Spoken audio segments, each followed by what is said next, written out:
everybody's holidays were good. At least a good vacation week away from school. So, how many of you guys do you guys ever look at Masters games? Do you ever go over Grandmaster games, flip through famous games? Is this something you guys have ever done? No. Yep. So, one thing that I've realized over time, I've been playing chess seriously for maybe 8 or 9 years, and the best way for me to learn is actually see other people and how they play. Like, you can go and try and study an opening, but you really don't know it until you see what the strongest players of all time, like what they've done with it in their own hands. And so what I'm going to try and focus on, as we go forward in these lessons, is less on my own games, because those are not as good and they're a little bit more boring. I want to actually show you guys some of the more instructional and inspiring games that I've ever seen, and then maybe also to get you to know some names that you've maybe never heard of, some really famous chess players. Like, we all know who Magnus Carlsen is, and Vishy Anand, but some of these names like Efim Geller and Vasily Smyslov, like, you might not know who they are. So this game, it's a game between those two players, Efim Geller and Vasily Smyslov. So Smyslov is actually a former world champion. So he was world champion before Spassky, I believe. Geller, very strong Ukrainian player, never became world champion. However, he has a winning record against Bobby Fischer, against Spassky, against Botvinnik, against Smyslov, not against Spassky, but against Smyslov. He's actually beaten 8 different world champions in his life. Now, I don't think he's alive anymore. His heyday was in the 50s, 60s, 70s time. But as you'll see in this game, he's extremely strong, and you can learn a lot from his games. And that the black player here is Smyslov, former world champion. And this game was actually played in a candidates tournament, so it mattered. This wasn't just hey, let's play on Tuesday night, and maybe I got you after work. Kind of you're super tired. Like, this is a game that really mattered. So to see how easily Geller went through a former world champion is pretty cool. So we'll flip through the opening kind of quickly here. Does anybody know what this opening is called? Do you know? No? You guys play this at all? You guys D4 players? So this is the Grunfeld. So it starts off, looks like it's going to be like a King's Indian defense, and you go for this Grunfeld. And so this is all very theoretical. I won't go into the theory. But the idea is that black is going to give white a really big, strong center, but they're going to try and chip away at it with moves like c5 and e5. And they're going to try and undermine the center from the sides. And this can lead to double-edged kind of positions. So you see here, we'll just go through. This is all like very normal theory. So after queen c7, the move is always rook c1, so that black is threatening to take on d4, and then they would take with the knight and be attacking the bishop. So we make sure that the rook is protecting the bishop, and it also introduces some latent, tactical threats against the queen. This won't really matter much for this game, but just keep that in mind if you ever see this kind of pattern. There's a lot of traffic on the C file, but you can kind of use your imagination to see the situations in which that rook can be staring at that queen pretty easily.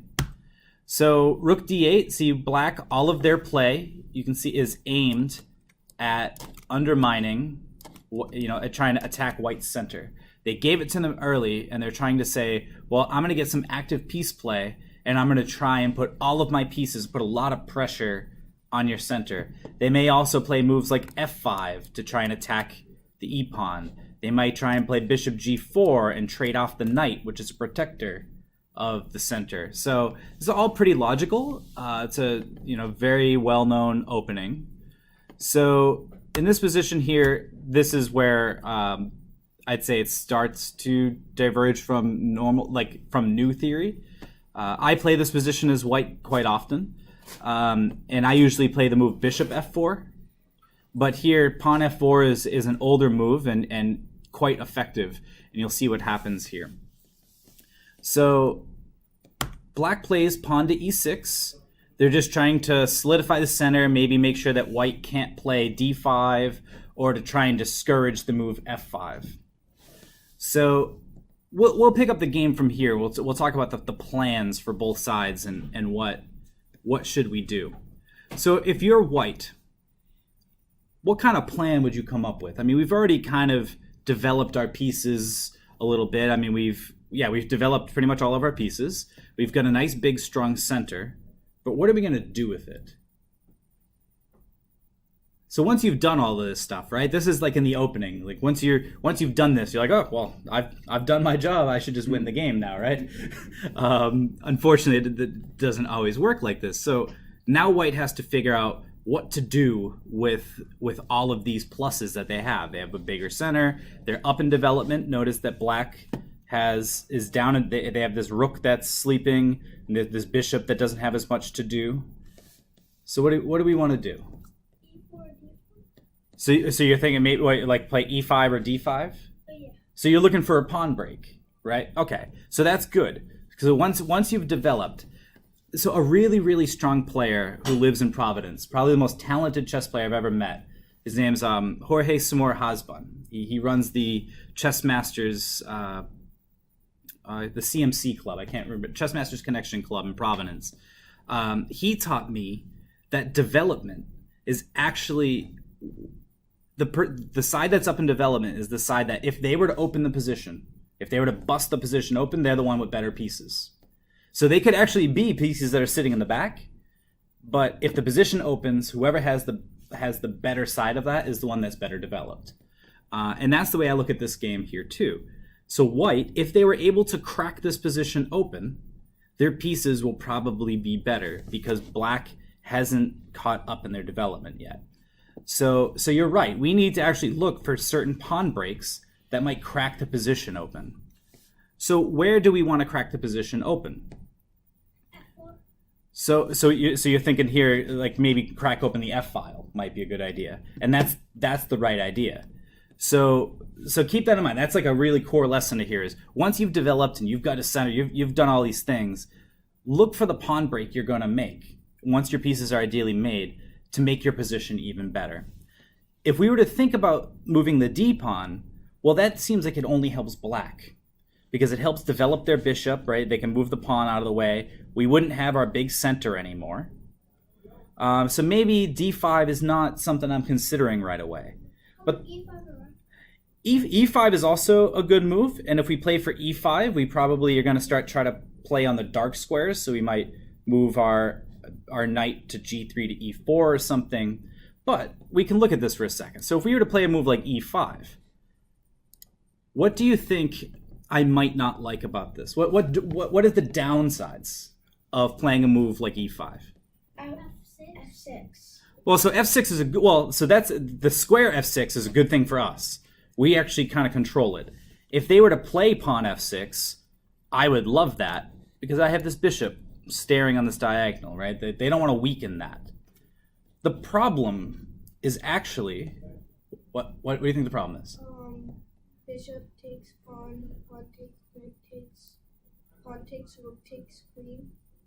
So let's think strategically for a minute. So there's no tactical problem with this. It's like this is actually a fine move. You can play a really good game of chess if you played this move. But it does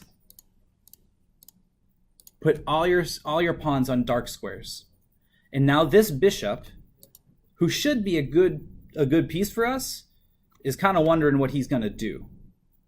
And what we've also done, if we look at what we've allowed black to do, if you look at this position here and compare it to here, what opportunities have we given black that they didn't have before?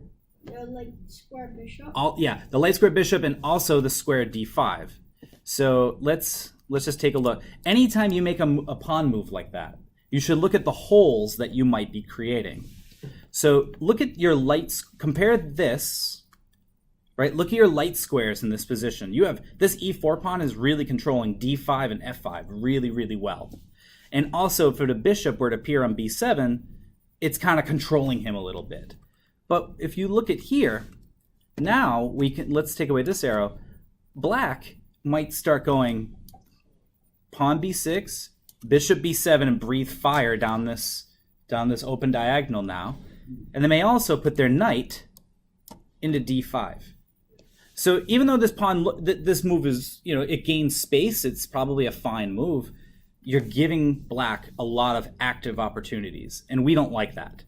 So what we're going to end up playing for in this game is the move f5.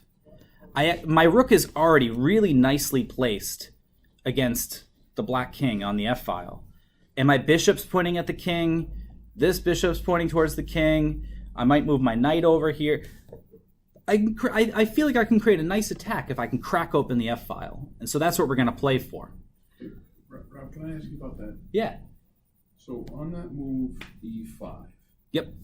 So I understand all the white weakness you create. Mm-hmm. But on the other hand, don't you eliminate the scope of both the dark squared bishop and the queen by doing that? So yes. So it's one of these moves where there's a give and take, right? Yeah, you've kind of limited this piece a little bit. Yeah.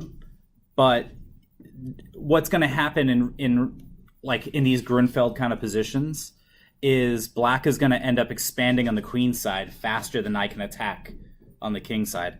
It'll be harder for me to achieve the move f5 now because now my pawn's not there. So I'm going to have to switch some sort of strategy to where I try and get a knight on e4 or maybe d6, but it's not going to be that easy.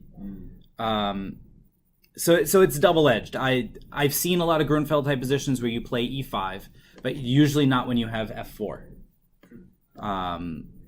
So again, I don't want to get into like the opening theoretical discussions about which positions do I play e5 and which I don't. I never remember them myself. I tend to get in a lot of trouble in the Grunfeld. But for this game, we're just going to try and concentrate all of our power on the f-file, and you'll see it's quite effective. But Geller here, strong Soviet grandmaster, plays this weird-looking move, King h1. Why? So I just sat here for 10 minutes telling you about all of the good things about playing f5, and why don't we prepare for f5? And then he plays a move like King h1. What's the idea? G4? So it's not to play g4. It's subtle. It's like a very, very simple. Oh, move the knight back. All he wants to do is make sure that when we go all in on the king side to try and attack here, Maybe that there's no checks on this diagonal. That's all. So you can imagine in your head that black may end up winning this struggle on d4. And you want to have this extra tempo that when I crack the position open, that this bishop or the bishop doesn't land on d4 with check, the queen doesn't land on b6 with check. That's it. That's the entire idea of it. And it's kind of instructive in this way. Like, before you go about all of your really complicated planning and like your vicious attacks, you should maybe take care of your own position. You'll see Magnus Carlsen do this all the time. Like, you'll always see these mysterious king moves from Carlsen. And Aronian does this a lot, and Vachilagrov, Caruana. It's like all the top players. You always see these mysterious king moves, right, into the corner, or just what they're trying to do is just make sure that when they're going to execute their plan, that their king will absolutely be safe. And so that's the only idea behind this move. So it's kind of a cool looking move. But let's get to some more attacking chess. So b6, right? Black, they're going to put the bishop on b7. And maybe they're going to start playing a6, b5, something like that. They'll try and put some pressure on e4 maybe. It's unclear what they're going to do, but their setup is very flexible. Now, only now, once I've made sure my king is safe and my pieces are all good, now I go for this move, f5. We're going to crack things open. So, what options does black have here? What do you think they're going to do? G captures f5, E captures f5. Yeah, those are all right. And then are there any other options? I mean, they could probably take on d4, but I don't see what that's going to do. If they take on d4, notice that only introduces more pressure against the queen. And that's probably not something they want to do. So yeah, so right now they have to evaluate E takes f5 or G takes f5. And which one would you expect? E takes the. So why E takes f5? Because if you take with the G pawn, the G file is juicy. I agree with that. What you'll probably end up seeing is they'll just ignore the pawn on f5. So if they just took back, they may not even take back. I mean, you could, but there's also, you might just have to start calculating what happens after knight to f4. So notice that if this G pawn were to move, that this square is now undefended, and my knight is going to have a real fun time attacking the king. So most strong players, especially at the grandmaster level, probably wouldn't even consider G takes f5 in that position because of the the limitless possibilities that you're giving this knight against the enemy king. So that's why we don't even have to calculate that. Now what's neat in this position, black does throw in this one little move. What's going on here? Oh, knight to a5. They just want to kick our bishop out a little bit and try and open up this diagonal so they can pressure the pawn a little bit. So we just retreat, and now E takes f5. Who can tell me why is c4 here a good move or a bad move? A bad move. What do you guys think? With c4 here as black, is this a good move or a bad move? Good move. So you think it's a good move? Bad move. No. He thinks it's a bad move. So why? So make a case for or against this move. What does it do for black, or what doesn't it do for black? It makes the bishop retreat, but the bishop's not doing much anyway. Right. Now, who remembers what I said black's plan was in this opening? Paul isn't here. You were here, okay. So the plan that black has is to try to chip away at the white center, right? And to try and put as much pressure as they can on the center from the sides. By playing c4 here, and now I just go like bishop c2, can black actually effectively fight my center anymore? Not at all. So this is actually a move here. A move like c4 is something that amateurs play things like this against me all the time, and it just leads to such easily winning positions because now white is just coasting. There's no threats against my center at all. I am just going to bring all of my traffic to the king side, and it'll probably be an easy win. So keep that in mind in some of your games. Like, you may be tempted to just close the position, to release the tension in your games. It's actually something that the more comfortable you are with tension, you will become a stronger player. So I just thought that was a kind of a cool moment. We should just notice that c4 here is an atrocious move. But we actually go with the E takes f5 that we just talked about. Definitely not G takes f5. Why not? Why don't they play e5? So if they were just to go pawn e5 here? Yeah. Why can't they do that? Okay. How would I play here? Yeah, so there's the move f6 comes to mind. Also, d5 gives me a protected passer.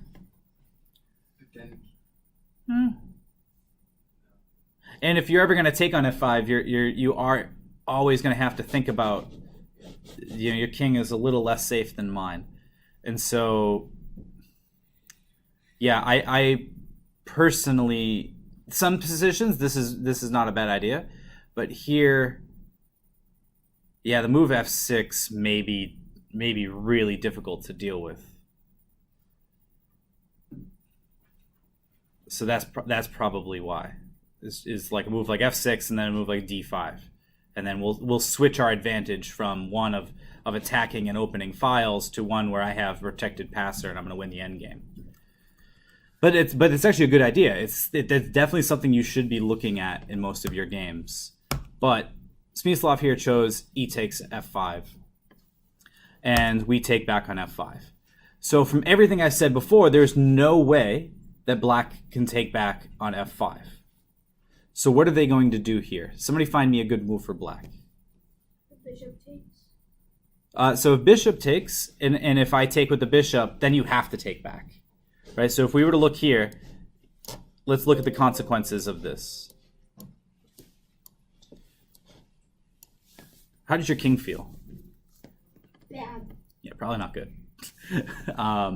So they definitely are just going to deal with this and say, okay, if you just want to take on g6 and I'll take back and I'll live with this.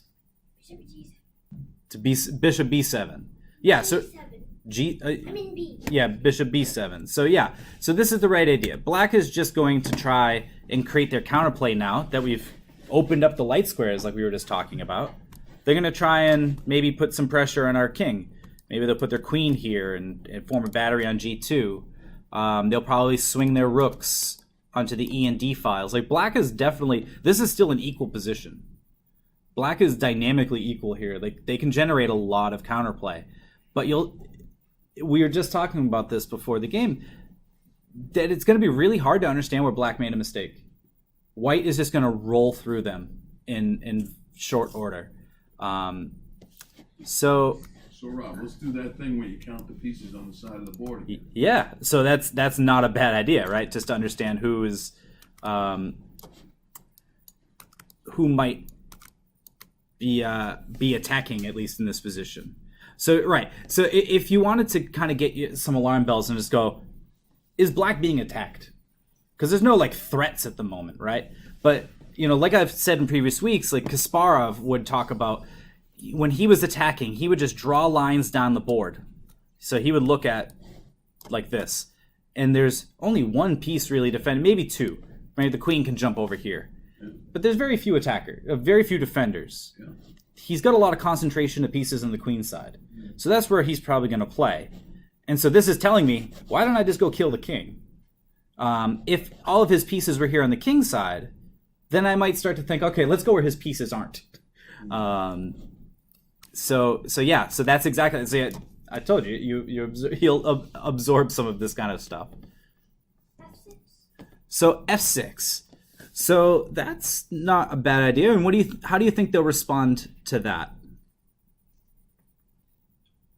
Bishop f8's force, basically. Is it? So here's where maybe some concrete calculation will come in. If you play f6, is that a strong pawn or a weak pawn? Strong.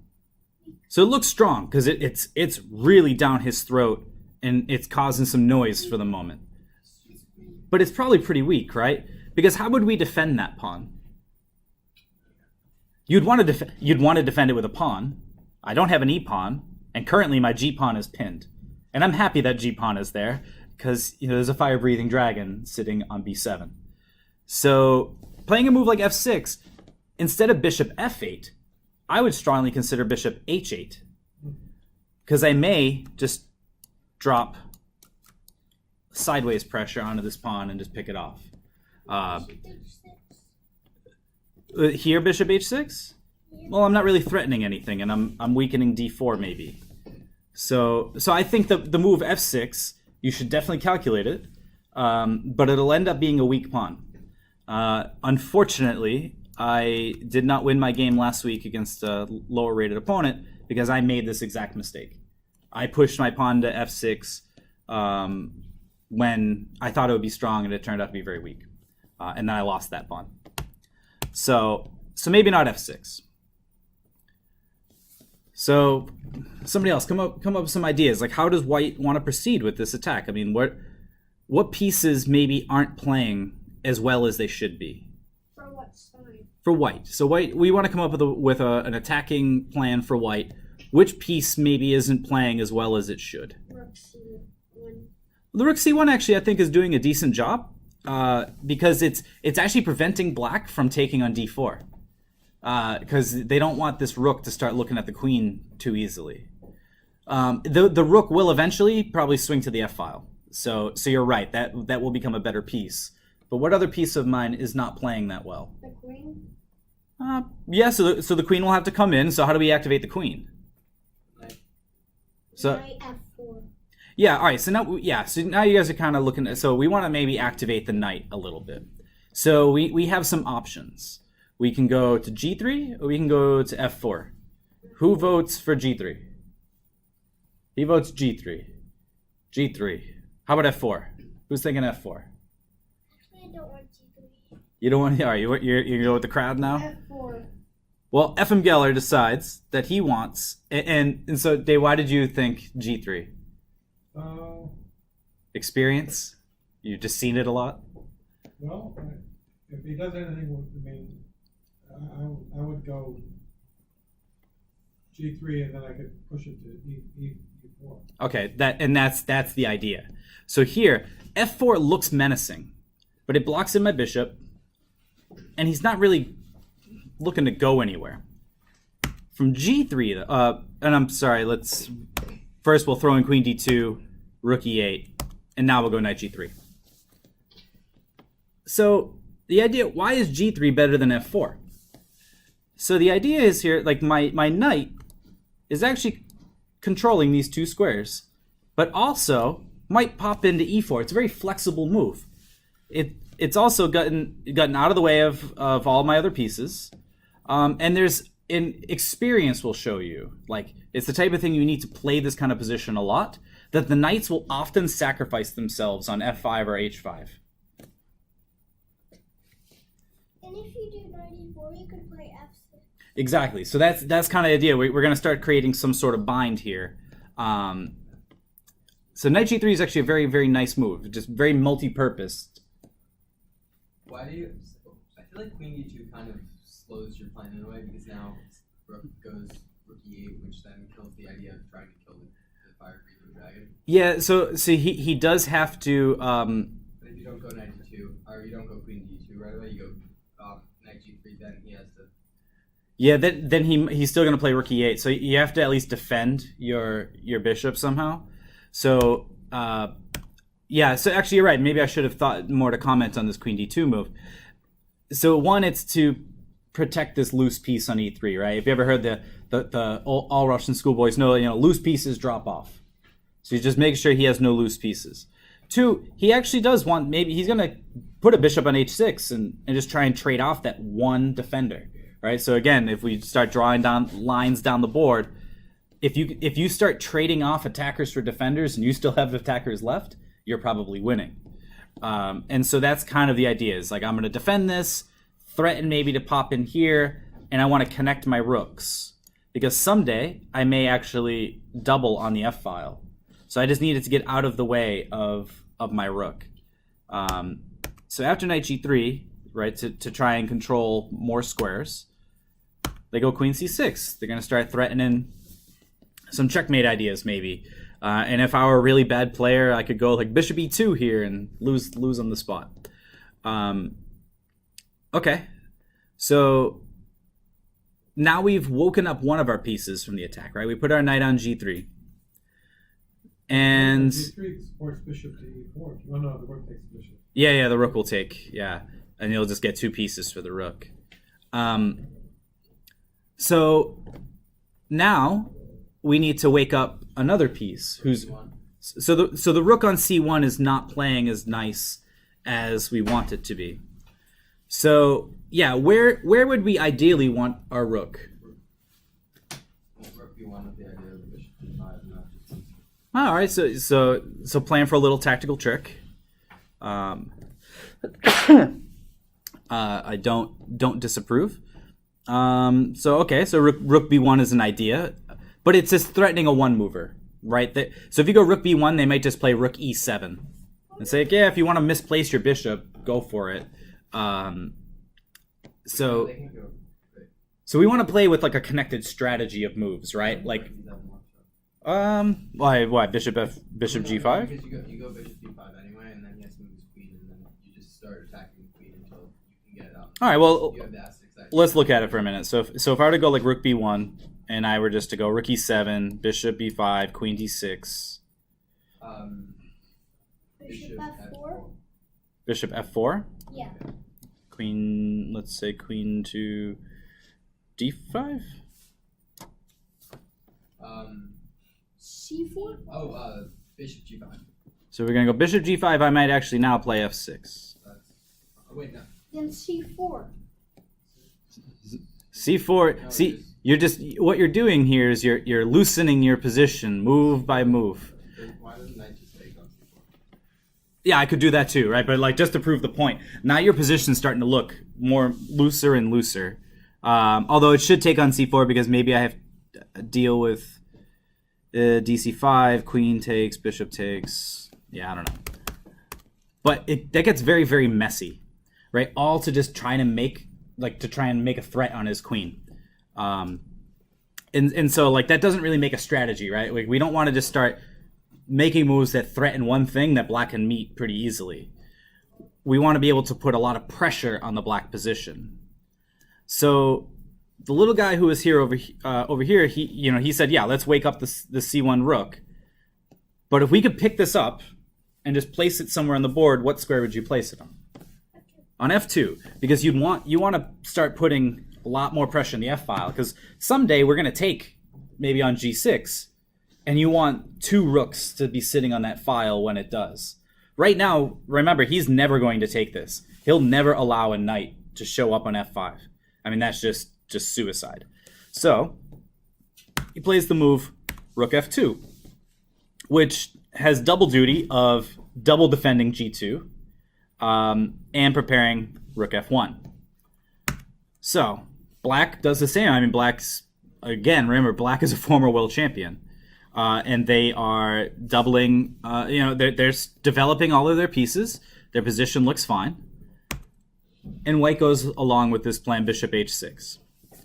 How do you think black would defend in this position? So is it a good idea for black to trade that bishop on g7? No. So what would happen if we were to trade the bishop on g7? Black square weaknesses? Yeah, it's probably too much. And we'll end up, I'll even show you what could happen, right? Let's say black punts. They just go, hey, I don't believe you. I just want to see what you're made out of. Then here's what will happen. We're gonna take on g7. Now give you a move. So f6 is probably a move. Yeah, F6 and queen H6. Knight F5. Knight H5. Knight H5 check. So f6, king h8, queen h6, rook g8. Yeah. So it doesn't win immediately. But we can play this. Yeah. This is nasty. Because you can't take that piece. It's like poisoned. Yeah, you can't take it. And I'm gonna end up when I play, I'm gonna get a check. So if you were to take queen g5, king h8, I mean this just lights out. It's just not gonna, you're not gonna survive this position. So what did I actually have for a move here? I had king h8 here, and now we can take now, and we have this kind of position. And I mean, who's this fun for? Yeah. Definitely not one. All right. So Tell losing. hopefully you believe me that white has a real threat in this position, and a move like a6 is probably not in black's best interest. So if we can't trade the dark square bishop, what do we do with it? Bishop h8. This awesome looking move. But trading it is way worse than just sticking a piece on h8. Okay. So what do we do now? Just rook F1. So we can continue with rook f1. So f6 again is going to make that pawn very, very weak. And eventually, if you go f6, they're going to go rook e6, rook d6, and you're going to have 1, 2, 3, 4 pieces on that pawn that you can never protect. So that might not be very good. Rook to f1 is a very, very good move here. Takes G6. So fg6 is probably also a pretty good move. But the thing about these strong, famous grandmasters and beating a world champion is you need to, like, when you see good moves, you just need to keep on looking and find better ones. And ones that make these threats that aren't direct enough, right? They're like subtle until the pressure builds to be too much. So here, And this is why I think I said before the game that Geller is turning into one of my favorite players, because I can never guess his moves. Ever. He's always coming up with a new creative idea that it's just like, wow, this guy is something else. Queen f4. What's the idea of Queen f4? Bishop e4. F6. Yeah, it's fg6. And why? What? Because then the queen attacks f7. Exactly, right? So he's just improved his queen slightly with an indirect threat. And now black, when you make direct threats and you force people to find good moves, it's a lot easier than when you make subtle moves and they have to defend against a lot of threats. So here, black defends the f7 pawn, right? Again, world champion, he can see, 2-move threats. And so now he decides to, what Dave's idea was before, he slips the knight into e4. And he's going to, that knight's just doing a lot of good things. It's blocking this checkmating threat. It might actually someday support f6. Maybe we'll go knight g5 and queen h4. If knight e4, then what if rook captures e4? So first we go, yeah. So it's actually gonna happen, and that's the beauty of this game. So he actually doubles first, because again, making straight up threats they're easier to deal with than putting pressure, right? So black's thinking, wow, I'm putting a lot of pressure on that knight. It looks a little awkward. I'm not sure where it's going to go. It can't really do anything and make a lot of threats at the moment. So I'm going to just attack it, and then I might actually tickle your back rank, and you're going to maybe regret the fact that you put your king on h1 earlier. So my knight now on e4 is definitely attacked. So what do I do? Rook f1. Rook e1. So my knight's on e4 is like you said, rook f1. Why? So that pawn takes, and then pawn takes, and then you can take the pawn takes, and if you take the knight or the pawn, then you can just take the f7 pawn. So I feel that you're stumbling into brilliance.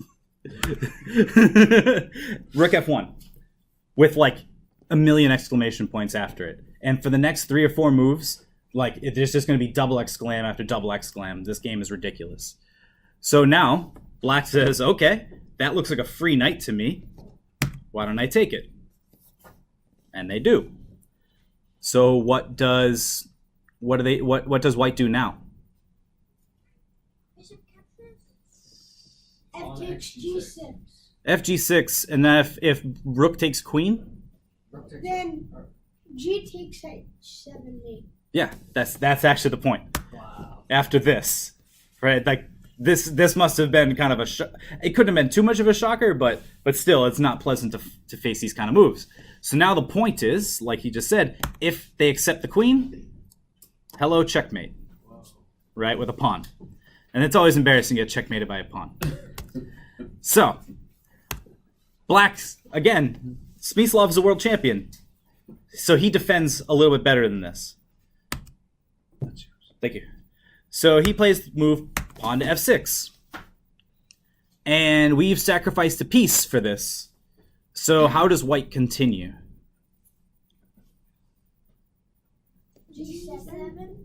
So if g7, then for sure I'm going to take the queen on f4. That is a free queen. I like free queens. Matt Phelps just gave me a free queen. On h7. So if we take on h7, yeah, maybe king takes, and I still got to figure out what to do with my queen. That might be okay. King f5. Alan Song, give me a move here. Tactical beast over here.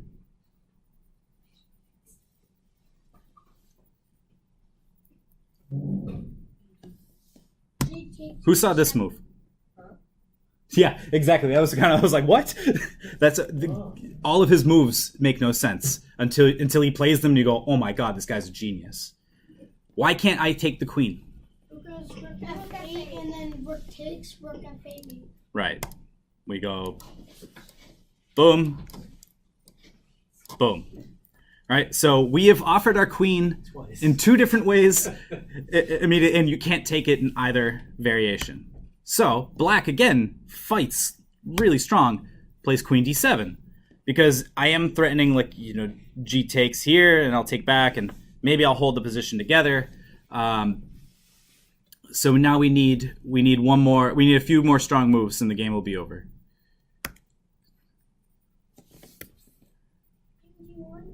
Yeah, so you saw the answer. So here, G takes H7 probably works, but it gets really, really messy. Smyslov, this is the brilliant things about these super, super strong attacking players. They can be in the middle of this position, say, well, my queen's hanging on G5. I'm not sure where my attack's going, and so I'm going to play king to G1. Right? And what on God's green earth? Why would you play king G1? Because it's like a waiting move. So it's a waiting move, but he also wanted to make sure that there was no shenanigans with a bishop taking on G2 with check and some variations. But he also wanted to make sure that he didn't accidentally get checkmated on the back rank. And he could afford to do this, even because you still can't take my queen. And it's also a psychological blow. Like, I'm just sitting here with my queen hanging out on G5, and you can't do anything about it. And so you've got to sit there and suffer with it. So king G1. It's like if your dad punishes you, you can't do anything. Like, just try and think about, like, you're playing your opponent, and they're sacrificing their queen. They're doing all this stuff, and they just move their king over. You'd just be like, all right, this is it's like, I got to check them for, cellular devices or something here. And why wouldn't he take the rook on e4? Because he didn't need to. Because that rook can't move. Because if it moves, I just take on h7. And the bishop... See, it's actually blocking the bishop's view of h7. So now, black says, well, you gave me a move. Let's try and defend. Rook f6. We're just sacking everything in the kitchen sink. And so just for the sake of... So now he finds this interesting move, rook g4. This is kind of the things that my nightmares are made out of. Where... You're attacking, you think everything's going good, and all of a sudden he attacks your rook, he attacks your queen, and the pawn on g2, and like, whoa, this is a horrible... F7. So, F8. so rook f8, if I just take with the bishop, or no, I'll take with the rook first, and then I'll take with the king afterward. So I won't give you my discovered check. Rook F7. Well, how about this first? Well, let's take an h7. He has to move this. And we'll just take this. We'll simplify it a little bit. And now what? Rook F8. Rook f8, and if I just take with the rook? Then rook takes. And then I take with the other rook? Then queen E5. Queen takes queen is 4. Yeah, and then I can still come back. I can even drop my rook back to g7 if I need to. So that's not going to work. Queen takes rook. Queen takes... One more queen sacrifice. That ends the game. Because now... Oh, yeah. And remember that there was this threat on g2 as well. And notice that he moved to king to g1. Bishop takes g2 was never an option. It was never check. Because of that mysterious king g1 move. That made everything work. So here, after queen takes g4, if you were to take back, now this is forced mate. All right, we can do it this way if we wanted. So... Well, it's not forced mate, but you lose the queen. no, I think it's actually forced checkmate. King up. King to G7. Yeah, Queen. no, queen. Oh. It's mate. Yeah, so it's mate. So that was like I was looking at this game. I was trying to just find like the coolest FM Geller games, and I came across this one just saying I don't even know what Black did wrong. I mean, does anybody here notice what Black did wrong? Because I didn't. So Rob, so what about that? The whole game he had that knight on the rim. Yeah. So He played the piece down the whole game. yeah. It's and so that's part of Black played down these pieces, and that's kind of maybe why he lost, because again all the games I've kind of shown you have been this edge in development, or a piece is just sidelined and marooned off the other side of the board, and White's playing with like 4 extra pieces. So yeah, I mean you got to make sure that if you're going to play moves out there that you have a very active and good reason to do so. So, so yeah, I thought that was a really fun one to show. So, hope you guys enjoy that one. Thank you. Cool. Good job, Rob. All right, Thank thanks. you.